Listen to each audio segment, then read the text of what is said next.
Hello good morning नमस्कार। एक बार फिर से आप सबका स्वागत है वाईफाई स्टडी स्टूडियोज चैनल पे which is a part of an academy. तो सुबह 5 बजे का जो टाइम स्लॉट है इसमें हम लोग डिस्कस कर रहे हैं कुछ पुराने क्वेश्चंस जो हमारे करंट अफेयर्स का पार्ट तो हैं, लेकिन साथ साथ जितने भी स्टेट लेवल एग्जाम्स हैं उनके लिए भी काफ़ी ज़्यादा इंपॉर्टेंट है। इसके साथ में सुबह 7 बजे आपका मेन करंट अफेयर का सेशन रहता है, तो उसे ज्वाइन करना मत भूला करिए, बिकॉज वो एक ऐसा क्लास है जो just like a T and coffee वाला आपका सेशन होता है कि उसको देखे बिना दिन की शुरुआत नहीं होनी चाहिए। इसके अलावा आज है फ्राइडे, ऑब्वियस सी बात है, तो फ्राइडे को सुपर फ्राइडे रहता है। तो सुपर फ्राइडे में आज 11 बजे आपको जो क्लास मिलने वाला है उसमें एसएससी के जो प्रीवियस ईयर क्वेश्चंस हैं वो वाला सेशन रहेगा, तो उसे ज्वाइन करना मत भूलेगा ऑन द यूट्यूब। ये तो बातें हो गई यूट्यूब के सेशन के बारे में, लेकिन ये ध्यान रखिएगा अनअकैडमी पे भी कुछ स्पेशल क्लासेस चलती हैं और कुछ पेड बैचेस भी चलते हैं, उनके बारे में सेशन के लास्ट में आपको बता देंगे। सबसे पहला काम, एक बार से लिंक को कॉपी करो, फटाक से इसको शेयर कर दीजिए। चलिए पहला सवाल देखते हैं। पहला क्वेश्चन आपसे पूछा जा रहा है कि 11th का जो ब्रिक्स समिट था उसका आयोजन ब्राजील के अंदर किया गया था। बिल्कुल सही बात है। अब ब्राजील की कैपिटल क्या है? तो ब्राजील की कैपिटल क्या हो जाएगी? ब्राजीलिया। जब हम यहाँ पे ब्रिक्स बोलते हैं तो इसके अंदर आपको 5 देश देखने को मिलते हैं, Brazil, Russia, India, China and south Africa. Usually exam में पूछा जाता है साउथ अफ्रीका को इसका हिस्सा कब बनाया गया, तो 2010 में इसको इसका हिस्सा बनाया गया है। ये याद रखिएगा कि इनके द्वारा एक बैंक भी बनाया गया जिसका नाम क्या है? एनडीबी बैंक, और इसका हेडक्वार्टर कहाँ पर है? तो ये आपको शंघाई के अंदर देखने को मिलता है। ये तो बात हो गई 12th वाले की। अगर 11th वाले की अगर पूछा जाए आपसे 12th वाला जो ब्रिक्स का सम्मेलन है उसका आयोजन कहाँ पे किया जाएगा, तो आंसर यहाँ पे क्या बनेगा? रशिया के अंदर इसका आयोजन किया जाएगा। अब यहाँ पे ब्राजील की बात आई है, तो ब्राजील के अंदर आपको अमेजोन फॉरेस्ट भी मिलेंगे, अमेजोन रिवर भी मिलेगी, और पूरे विश्व की जो सबसे बड़ी नदी है, लार्जेस्ट रिवर है, वो कौन सी है? अमेजोन है। ओके, नेक्स्ट पे अगर हम बात कर लेते हैं यहाँ पे, तो यहाँ के प्रेसिडेंट कौन हो जाएंगे? जैर बोल्सोनारो हैं। आप यहाँ पे देख भी सकते हैं साउथ अमेरिका का जो सबसे बड़ा देश है वो कौन सा है? That is Brazil. और इस बार की जो थीम थी economic growth for an innovative future, ये रहेगा इसका यहाँ पे थीम। ठीक है, तो दोनों चीजें ध्यान रखिएगा, इंपॉर्टेंट रहेंगी।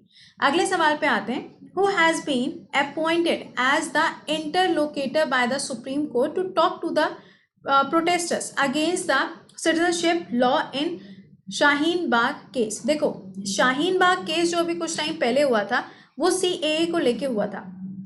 क्या ये सिटीजनशिप अमेंडमेंट एक्ट, इसके लागू होने के बाद आपको शाहीन बाग के अंदर, जो कि दिल्ली के अंदर लोकेशन है, वहां पे काफी ज्यादा प्रोटेस्ट देखने को मिला था। तो अब सवाल में पूछा जा रहा है कि सुप्रीम कोर्ट के द्वारा यहाँ पे किसको अपॉइंट किया गया था ताकि वो एक तरीके से इंटरमीडिएट की तरीके से काम करे। वो होता है ना कि मध्यस्थता करा दी जाए, मतलब दो लोगों के बीच में हम चले आ रहे हैं, जैसे डोनाल्ड ट्रंप करते हैं हमेशा, बिल्कुल उसी तरीके से। तो आंसर क्या बनेगा? यहाँ पे संजय हेगड़े जी को अपॉइंट किया गया था। ठीक है, जब हम सीए की बात करेंगे तो इंडिया के कॉन्स्टिट्यूशन के अंदर जो नागरिकता है वो दिया गया है कौन से पार्ट के अंदर? पार्ट नंबर 2 में, आर्टिकल नंबर 5 से लेके 11 के बीच में ही दिए गए। ठीक है, नेक्स्ट देखिए अगला सवाल। World wide educating for the future index of 2019 अभी हाल ही में ये जारी किया गया इकोनॉमिक्स इंटेलिजेंस यूनिट के द्वारा, जिसका हेडक्वार्टर लंदन में है। आपको बताना है कि इसमें कौन सा देश है जो नंबर 1 पे रहा? That will be Finland. Finland की कैपिटल हो जाएगी हेलेंकी, करेंसी रहेगी यूरो, और साथ में यहाँ की पीएम कौन हो जाएंगी? सना मरीन। नेक्स्ट देखो, इंडिया की रैंकिंग कितनी है? इंडिया नंबर 5 पे आपको देखने को मिलेगा। और अगर हम यहाँ पे देखें तो इसके बाद यहाँ पे नंबर 2 पे कौन सी कंट्री है? That is Sweden. नेक्स्ट पे आते हैं हम लोग। ऑन 19th of Feb 2020 आपको बताना है कि under chairmanship of the prime minister Modi the union cabinet approve the formation of the law commission. सवाल में पूछा जा रहा है कि अभी हाल ही में लॉ कमीशन को बनाने की बात हुई थी। ठीक है, अब ये जो लॉ कमीशन बनाने की बात हुई है, तो अब ये कौन से नंबर का लॉ कमीशन बनाया गया? तो आंसर यहाँ पे क्या हो जाएगा? 22nd नंबर का लॉ कमीशन बनाया गया। आपके लिए यहाँ पे एक क्वेश्चन है, मुझे ये बता दो कि जो लॉ कमीशन बनाया जाता है इसका कार्यकाल कितने साल का होता है?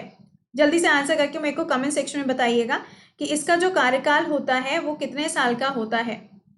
ये आंसर सभी लोगों का आना चाहिए। ठीक है, तो एक बार से देख लेते हैं कि इसका, आगे चलते हैं नेक्स्ट क्वेश्चन पे आ जाओ फटाक से। अब देखो, नेक्स्ट क्वेश्चन पे आने से पहले जरा 21st वाला जो था वो ऑब्वियस सी बात है 2018 में होगा, और अभी वाला अगर हम देखें तो आपको यहाँ पे नजर आ रहा है। ठीक है, अब देखो, the world air quality report, अभी आपको मालूम है कि यूएसए के अंदर भी एक एयर क्वालिटी रिपोर्ट है, उसको जारी किया गया था, बट ये वाली जो वर्ल्ड एयर क्वालिटी रिपोर्ट है 2019 की, इसमें पूछा जा रहा है कि सबसे ज्यादा पॉल्यूटेड जो सिटी थी वर्ल्ड में वो कौन सी है। Answer will be Ghaziabad. देखो मैंने आपको बताया था कि टॉप 10 में भी अगर आप देखोगे तो उसमें भी आपको इंडिया की कंट्रीज मिलेंगी। कई बार AQI का फुल फॉर्म आपसे पूछे जाने के आसार बढ़ जाते हैं, तो इसका फुल फॉर्म क्या हो जाएगा, एयर क्वालिटी इंडेक्स। नाम याद रखिएगा, इंपॉर्टेंट रहेगा आपके लिए चीज, ठीक है। नेक्स्ट देख लो यहाँ पर एक बार से, 21 इंडियन सिटीज अमंग वर्ल्ड्स 30, मतलब अगर पूरे विश्व में देखा जाए तो 30 आपको यहाँ पर जो मोस्ट पॉल्यूटेड जगह देखने को मिलती है, उसमें से 21 तो भारत की हैं, और भारत के जो 21 हैं उसमें से नंबर 1 पे कौन सा नजर आ रहा है, तो दैट इज गाजियाबाद। तो ये वो वैसी वाली कहानी हो जाती है कि यार ऐसा कैसे हो जाता है, तो भाई अब क्या कह सकते हैं। इसी के साथ में जब दिल्ली का नाम आया है तो यमुना का नाम भी याद रखिएगा। यमुना रिवर जो है वो सबसे ज्यादा प्रदूषित मानी जाती है, ठीक है। बीच में अभी कोविड कंट्रोल हो गया था तो उसके बाद बोला गया कि ये जो है काफी ज्यादा यहाँ पे शुद्ध हो गई है। उसके बाद अभी जो डेटा निकाला गया उसमें ये बोला गया है कि इसके अंदर अमोनिया की जो क्वांटिटी है वो बहुत ज्यादा देखने को मिली। तो ये ध्यान रखिएगा कि अगर ऐसा क्वेश्चन भी आएगा तो भी आपको आंसर मालूम होना चाहिए। अगला देखिए यहाँ पर, अब इसमें पूछा जा रहा है, इस रिपोर्ट के हिसाब से देखा जाए वे मोस्ट पॉल्यूटेड कंट्री, अभी तो हमने देखा प्लेस, अब कंट्री पूछी जाएगी तो कंट्री विल बी बांग्लादेश। अब बांग्लादेश से हमें क्या क्या याद रखना है,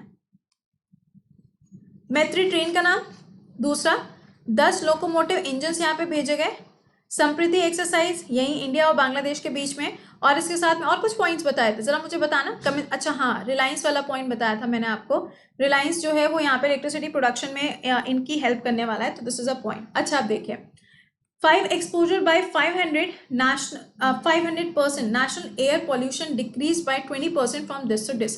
बट वो वही वाली बात है ना कि जितना भी डिक्रीज होता है लेकिन हम इतना ज़्यादा मैन्युफैक्चर करते हैं ना कि वो अपने आप यहाँ पे इंक्रीज होना शुरू हो जाता है।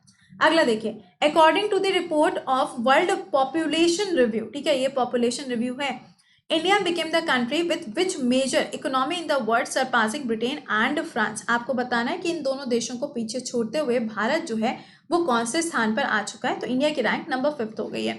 इंडिया की जो इकोनॉमी है ना, तो यहाँ पे वर्ल्ड पॉपुलेशन रिव्यू रिपोर्ट के हिसाब से इंडिया की जो इकोनॉमी है वो यहाँ पे नंबर 5 पे आ गई है। अब ऑब्वियस सी बात है नंबर 1 और 2 किसके पास होगा, यूएसए और चाइना के अलावा तो कोई और हो नहीं सकता। तो दिस इज अ पॉइंट जो आपको यहाँ पर ध्यान रखना है। अच्छा अगला देखो, the central government had decided to name the National Institute of Financial Management Faridabad in the name of home. Simple सा क्वेश्चन पूछा जा रहा है कि फरीदाबाद के अंदर National Institute of Financial Management जो है उसका नाम किसके नाम पर रखा गया है। नाम चेंज बहुत ज़्यादा हो रहे हैं। अभी आपने देखा लखनऊ के अंदर जो चौक वाला एरिया है उसका नाम जो है वो लालजी टंडन जी के नाम पे रखा गया, तो इसका आंसर क्या बनेगा, अरुण जेटली जी के नाम पे ये नाम रखा गया, ठीक है। इसी तरीके से अगर अरुण जेटली जी का स्टैचू पूछा जाता है कि कहाँ पर है, तो ये पटना के अंदर स्टैब्लिश किया गया।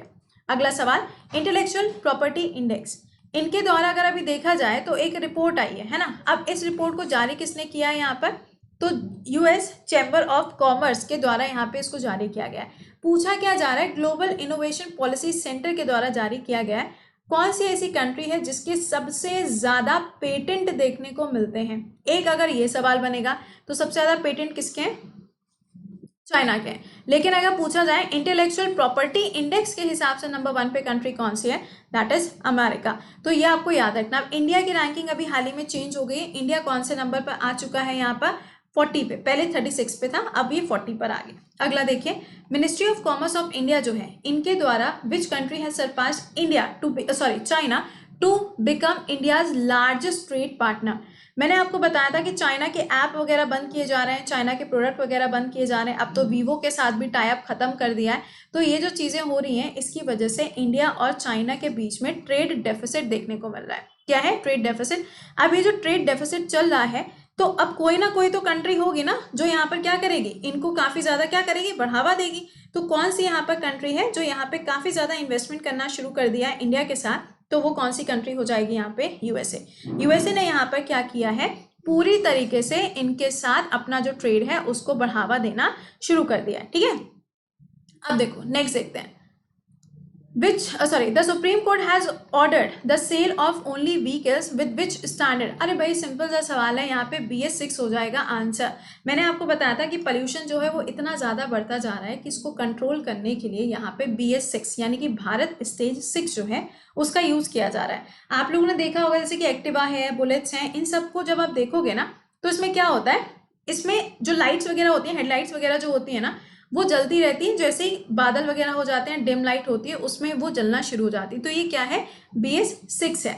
अब BS6 सबसे पहले कहाँ पे शुरू किया गया, तो ऑब्वियस सी बात है दिल्ली के अंदर इसकी शुरुआत सबसे पहले हुई थी, राइट। चलो अच्छा, नेक्स्ट देखो, best film award in Oscar. Oscar में 92nd वाला जो अभी ऑस्कर हुआ था, इसको हम लोग एकेडमी अवार्ड के नाम से भी जानते हैं। आपको बताना है यहाँ पर कि इसमें कौन सी मूवी है जो नंबर 1 पे रही, दैट इज पैरासाइट मूवी। कहाँ की है ये, तो this is of south Korea की है ये मूवी। ध्यान रखिएगा कि नॉन इंग्लिश मूवी है। नेक्स्ट देखिए, कौन सा ऐसा राज्य है जहां पर अभी हाल ही में online labour employment exchange migrant labours के लिए शुरू किया गया। क्या बनेगा answer, this will be Rajasthan. देखो, माइग्रेंट लेबर्स के जुड़े हुए जितने भी सवाल हैं उनकी एक लिस्ट बना के रख लो, क्योंकि कोविड की वजह से काफी सारे ऐसे क्वेश्चंस हैं जो आपसे फ्रेम आउट किए जा सकते हैं अगर वो पहली बार आते हैं तो प्लीज इस चीज को ध्यान रखिएगा, ठीक है।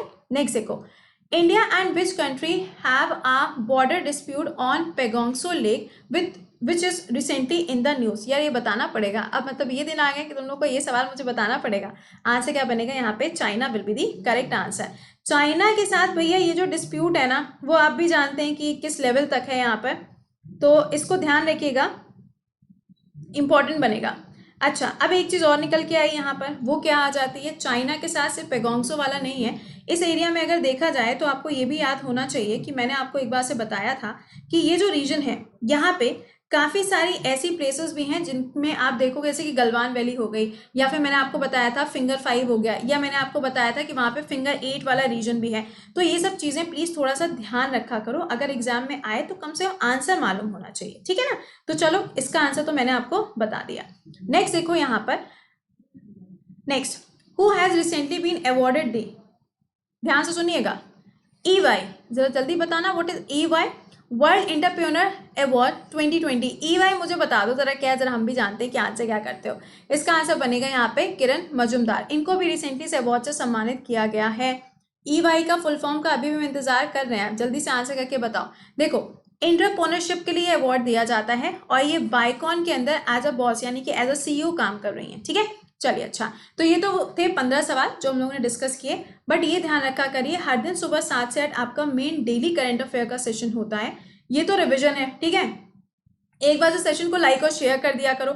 अब आप में से जितने ऐसे स्टूडेंट्स हैं जो यहाँ पर अभी भी सोच रहे हैं बैठ के कि कब नया बैच शुरू होगा, कब हम उसको ज्वाइन करेंगे, तो आपको हम ये बता देते हैं यहाँ पर कि नया बैच जो है ये 20 तारीख से शुरू होने जा रहा है फॉर द GS, जिसमें सबसे पहला जो सब्जेक्ट है वो हम आपको पॉलिटी पढ़ाने वाले हैं। और ये ध्यान रखिएगा कि इसमें आपको सारे के सारे सब्जेक्ट्स मिलेंगे, सिर्फ पॉलिटी के लिए नहीं आपको यहाँ पे 5,000 रुपये पे करने, नो, इसमें आपको GS के सारे सब्जेक्ट्स, मैथ, इंग्लिश और रीजनिंग, ये सारी चीजें आपको इसके अंदर मिलने वाली हैं, ठीक है। तो ये चीज थोड़ा सा ध्यान रखिएगा कि कौन कौन से ऐसी चीजें हैं जो आपको इस वाले बैच में मिलेगी। इसके साथ में मैथ्स, इंग्लिश और रीजनिंग के भी क्लासेस आपको इसके अंदर मिल जाएंगे।